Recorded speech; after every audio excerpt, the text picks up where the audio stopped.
Hello children, कैसे हैं? तो बच्चे, आशा करता हूं कि आप सब अच्छे होंगे। पिछले वीडियो में हमने सेंटेंस की परिभाषा और उसके टाइप की चर्चा की थी।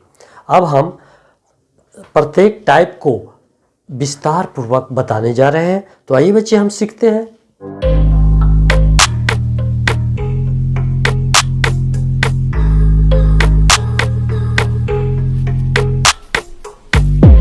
तो बच्चे, पहला टाइप को विस्तार से जानने से पहले हम इन वाक्यों की चर्चा करते हैं।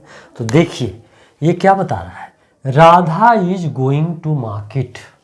राधा बाजार जा रही है। इससे क्या पता चलता है कि ये समान रूप से कहा गया एक कथन है। यानी एक कथन है, यानी एक इंफॉर्मेशन है जिसमें एक सब्जेक्ट और वर्ब और अंत में फुल स्टॉप होना अनिवार्य है। तो ये समान रूप से कहा गया है, न इसमें कोई प्रश्न पूछा जा रहा है, न किसी तरह की बातें हो रही है। तो फिर यहाँ देखिए, राम रीड्स अ बुक। ये समान रूप से कहा जा रहा है कि राम एक किताब पढ़ता है। ये सूचना भी है, एक कथन भी है।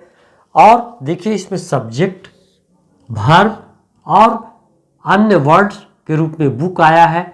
और अंत में ये क्या है कि फुल स्टॉप है। फिर देखिए, Ramesh is a good boy. Ramesh एक अच्छा लड़का है। ये भी एक सूचना है, ये भी एक कथन है। तो ऐसे समान कथन को हम असर्टिव सेंटेंस कहते हैं। इसी को हम क्या कह सकते हैं? स्टेटमेंट भी कह सकते हैं, या भी क्या कह सकते हैं? डिक्लेरेटिव सेंटेंस भी कहते हैं। यानी ये इंफॉर्मेशन देने वाला है। तो आइए बच्चे, हम इसको परिभाषित भी करते हैं। तो बच्चे, इन वाक्यों से तो आप अच्छी तरह जान गए होंगे कि असर्टिव सेंटेंस क्या होता है। इसको हिंदी में हम क्या कहते हैं? तो समान कथन। फिर अगर इसको हम परिभाषित करना चाहते हैं तो आइए हम परिभाषित भी कर सकते हैं। The sentence which expresses a statement is called an assertive sentence। यानी वैसे सेंटेंस जो कथन व्यक्त करे, वैसे सेंटेंस को हम असर्टिव सेंटेंस कहते हैं। तो हम इनको उदाहरण से भी समझते हैं। देखिए, Madan writes a letter. Madan पत्र लिखता है। बिल्कुल एक समान कथन है।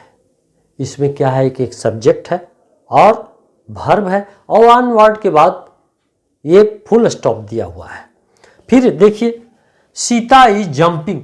सीता कूद रही है। सब्जेक्ट के बाद वर्ब दिया हुआ, अंत में फुल स्टॉप है। तो ये पहचानने का सबसे बड़े तरीका है समान कथन का, यानी स्टेटमेंट का, यानी डिक्लेरेटिव सेंटेंस का। यानी ये एक प्रकार के इंफॉर्मेशन दे रहा है कथन के माध्यम से। तो बच्चे, आप अच्छी तरह समझ गए होंगे।